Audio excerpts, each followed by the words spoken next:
On a deux tensions là, V1T et V2T qui sont tous sous forme sinusoïdale et sous forme temporelle, où il y a la variable T.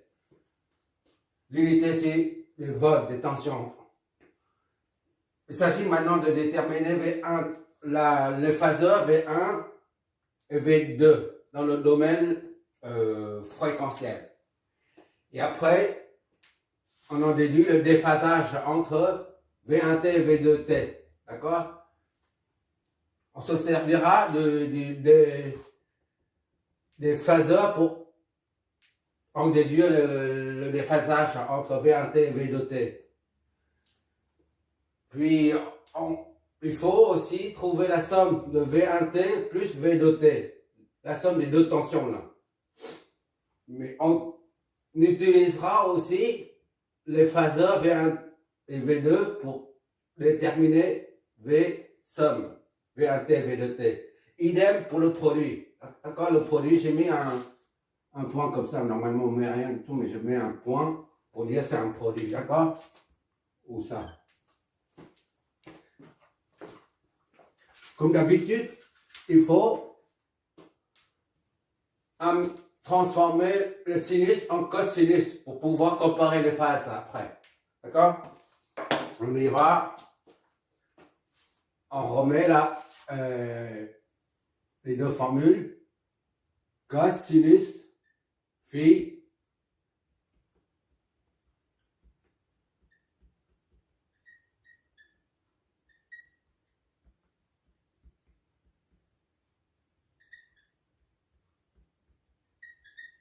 Voilà.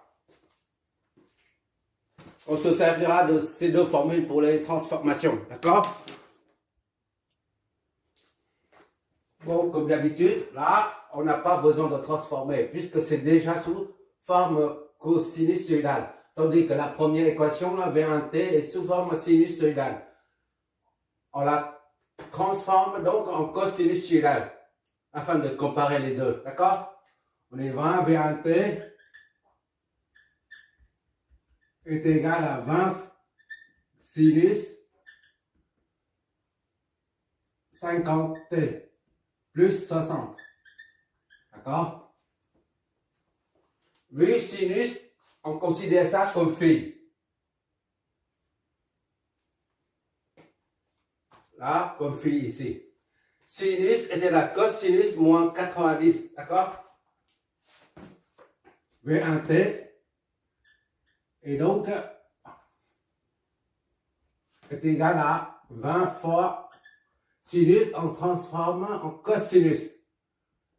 Cosinus de phi, là, fait tout ça. 50T plus 60. Et maintenant, on rajoute moins 90. D'accord? Donc,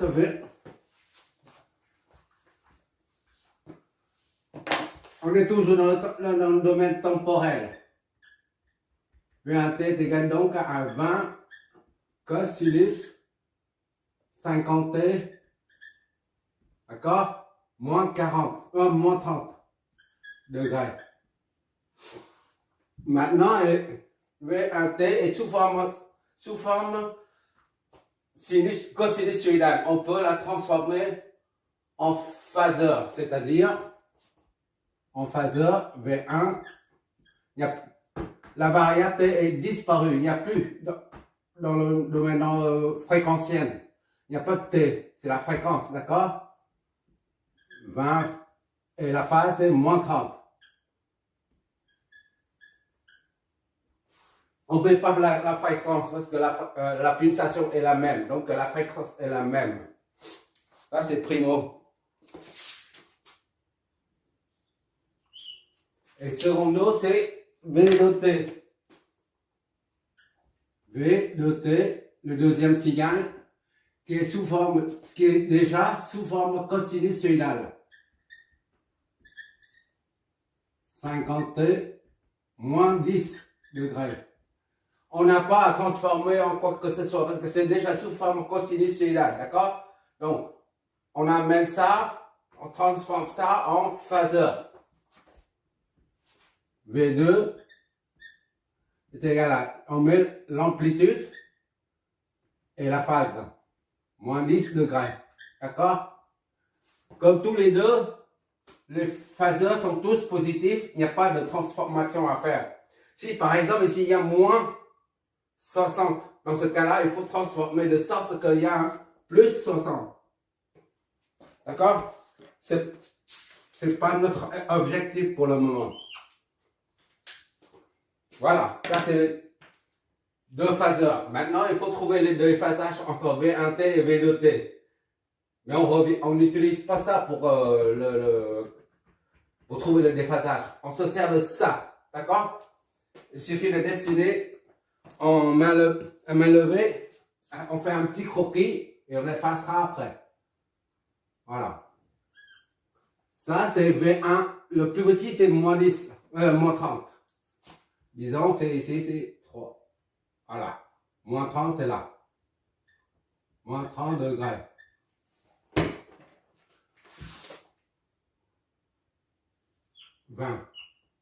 C'est V1 qui est à 20 et moins 30. D'accord? Maintenant, V2. V2, c'est ici. 60. Moins 10 seulement. V2. Voilà. V2, c'est 60 moins 10 degrés. D'accord? On efface ça tout à l'heure. C'est moins 10 degrés. On fait la différence des deux en valeur absolue. Il faut que tu revoies la vidéo qui précède celle-là. En valeur absolue, c'est beaucoup plus simple, beaucoup plus cool. Donc, le déphasage est égal à la différence des deux. Tu mets en valeur absolue. D'accord? Tu fais la différence en valeur absolue aussi. La valeur absolue de x est égale à toujours positif. Est égal à x. Que x soit égal à moins 2 par exemple. C'est toujours égal à 2 là. X est égal à 3. Et bien ça, c'est égal à 3. Une valeur absolue est toujours positive. C'est la raison pour laquelle je sers des valeurs absolues ici. Parce que ce qu'on veut, c'est la différence des deux. Le déphasage, c'est la différence des deux. Moins 10 et moins 30. D'accord? La preuve, on veut un moins. Donc ça, c'est 30. Moins 10. Ça va être 30. D'accord? La différence des deux, tous les deux se trouvent ici, là. Ici, là. D'accord? C'est moins, là.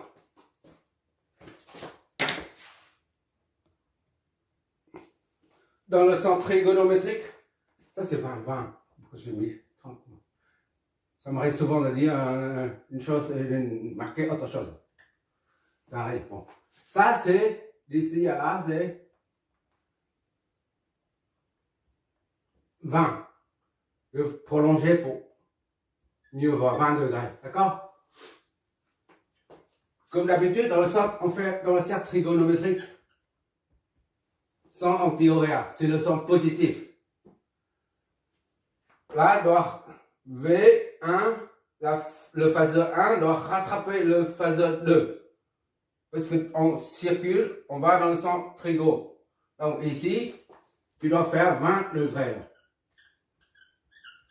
V1, le phaseur 1 doit faire 20 degrés de plus pour se confondre avec V2.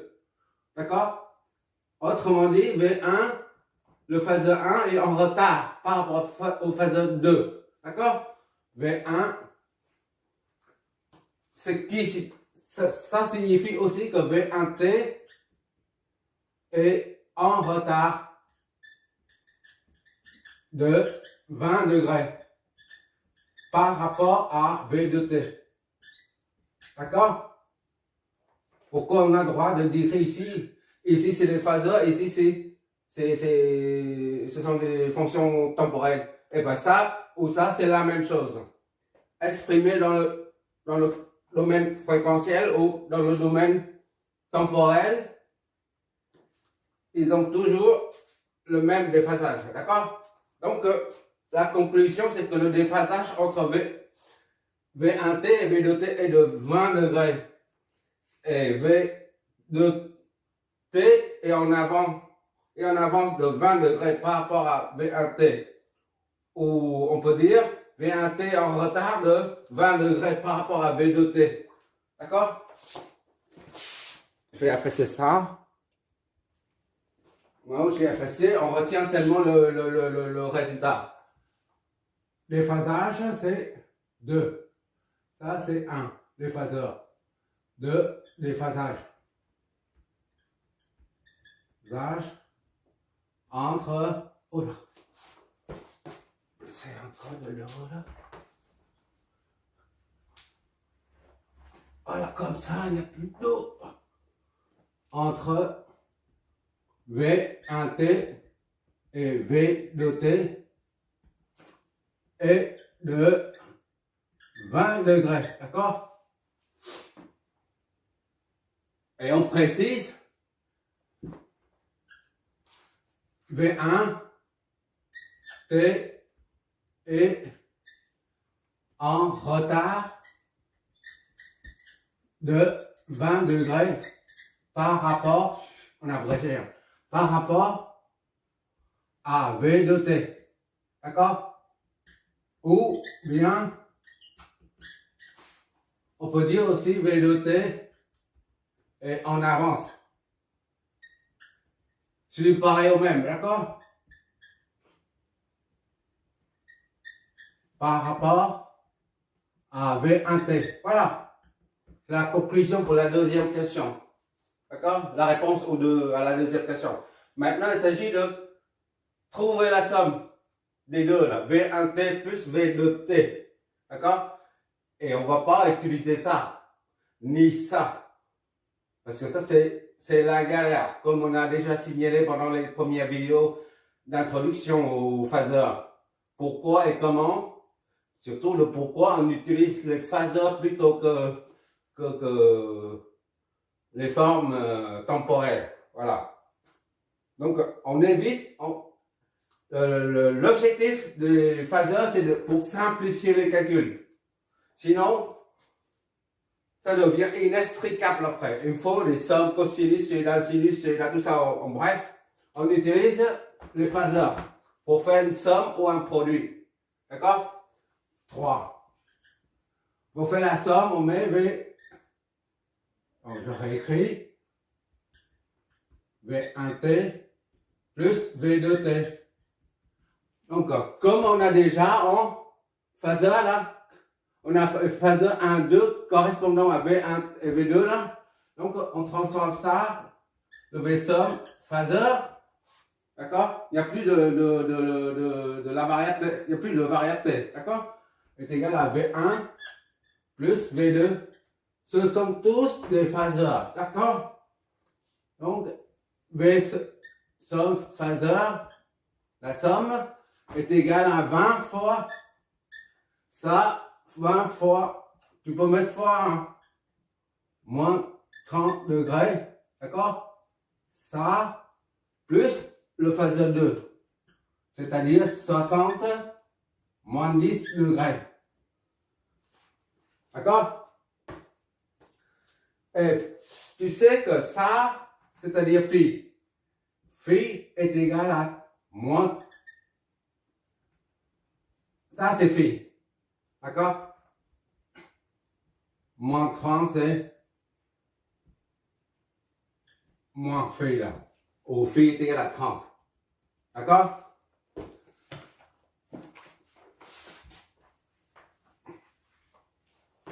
Or, ça là, c'est un nombre complexe sous forme polaire. D'accord? V là, tu développes. Phi est égal à E, J, phi. D'accord? Il faut que tu revoies les premières vidéos concernant les nombres complexes. Sous trois formes. La forme cartésienne, la forme polaire, et puis enfin la forme exponentielle. Et à partir de la forme polaire et la forme cartésienne, on en déduit phi. La phase phi. Et la phase phi est égale à ça. D'accord? Donc on met A. A. Phi est égal à E, J, phi. D'accord? Et E, J phi est égal à cos sinus phi plus J sinus phi. Tout ça, il faut que tu jettes un coup d'œil sur... ça correspond à ça. Et ça, c'est la formule de l'air. De l'air, je sais pas, c'est un homme, une femme, je ne sais rien. Mais c'est pas important. Formule de l'air. Là, c'est le nombre imaginaire ou le nombre complexe, si tu préfères, qui va intervenir. C'est-à-dire, il faut transformer ça en nombre complexe, simplement, en utilisant la formule de l'air. Je reprends. Moins 30 degrés, la phase, c'est ça. Et tu développes, on y va, V somme est égal à 20 fois ça. 20 cosinus phi plus J sinus phi. Cosinus phi, c'est moins 30. Plus J, d'accord? Sinus phi.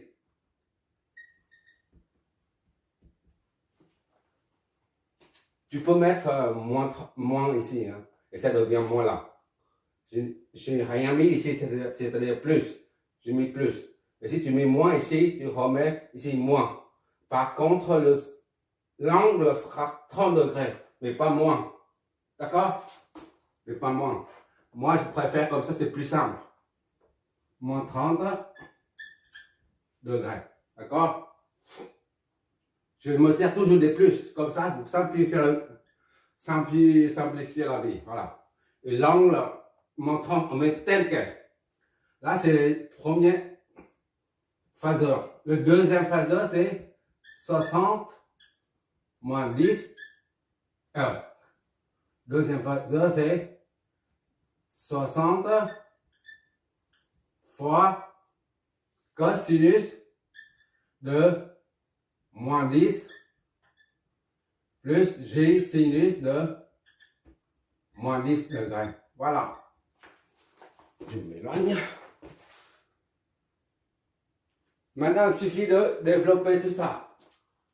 On est en phaseur, d'accord? Et ces deux phaseurs sont convertis en nombres complexes. Parce qu'il s'agit d'une addition ou d'une soustraction. Lorsqu'il s'agit là, il s'agit d'une somme des phaseurs, c'est pour ça, c'est la raison pour laquelle on les transforme en nombres complexes, le J là. Mais s'il s'agit d'un produit ou d'une division entre deux phaseurs, eh ben, tu fais directement sans avoir besoin de les décomposer en nombres complexes, d'accord?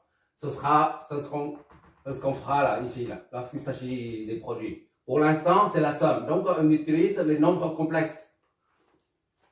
Le phaseur somme et donc est égal à 20 fois cosinus moins 30 degrés.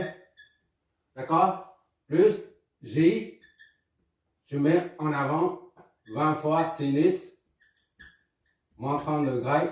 D'accord? Ça, c'est fois, d'accord? Et là, c'est 60 cosinus de moins 10 degrés plus J fois 60 sinus de moins 10 degrés. Tu n'as pas remarqué qu'ici, on n'a que des plus là. Et pour les angles, on n'a que des moins. Ça permet de simplifier au lieu de mettre un signe moins là, plus ou moins là. On verra ça après, parce que là, sinon, je vais t'embrouiller. Bon, 20 cosinus, moins 30, on les regroupe, moins 30 degrés, et plus 60 cosinus de moins 10 degrés, d'accord? Plus ça et ça. Mais J en facteur, ce qui reste 20 fois sinus de moins 30 degrés.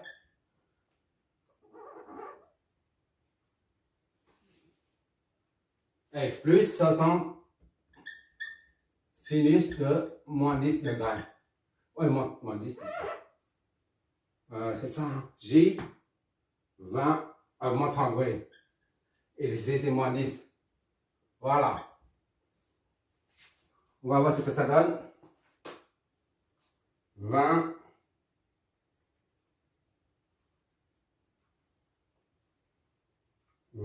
Fois cosinus de moins 30. Plus, ça c'est moins 10. D'accord? Ça, 60, moins 10. C'est pas un plus, hein, c'est moins 10. J'ai écrit trop proche. Voilà. Plus 60 cosinus de moins 10. Qu'est-ce que ça nous donne? 76 et quelques.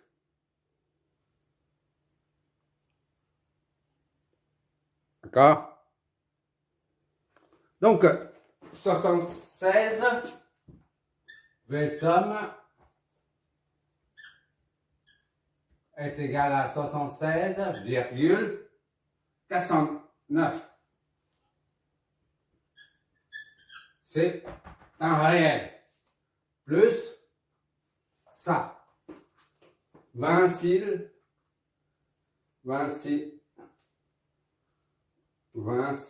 de moins 30. D'accord? 20 sinus de moins 30. Plus 60 sinus de moins 10. Moins 10. Moins 20.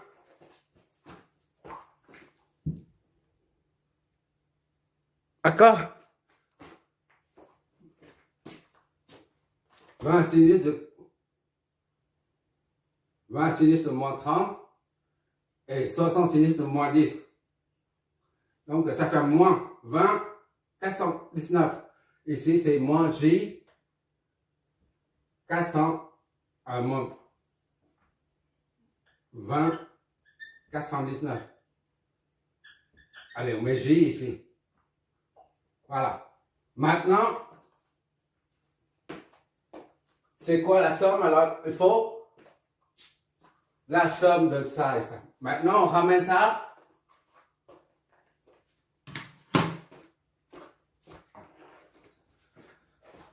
On calcule la phase.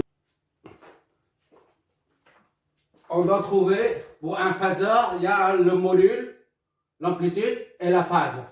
Maintenant, tout à l'heure, on a pris ça, on transforme en nombre complexe pour pouvoir les additionner. D'accord? Maintenant, une fois fait, on transforme ça en phaseur. Donc, il faut le module, l'amplitude et la phase. Le module, c'est quoi? On a dit, le module, d'accord? C'est comme ça. Ça, c'est le phaseur. Ça, c'est son module. Et il y a la racine carrée de ça au carré plus 20, 419 au carré. Tout ça au carré. Donc, V, le module du phaseur somme, et donc est égal à 1.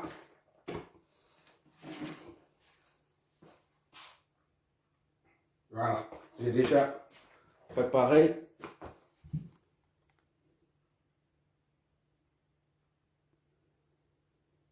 « 79,09 » 79,09 9, d'accord? Et pour trouver la phase, puisque là c'est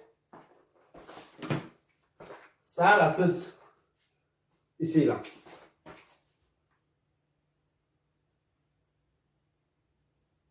Ce nom complexe est représenté dans le plan complexe de cette façon-là. Réel, imaginaire, d'accord? Ça, c'est 76,04. 76,04, d'accord? Et là, c'est moins 20, 419. Moins 20, J là. Ça, c'est moins J là. 419. D'accord? Donc, le phaseur, lui, il est comme ça. Le phaseur. V. Somme. D'accord?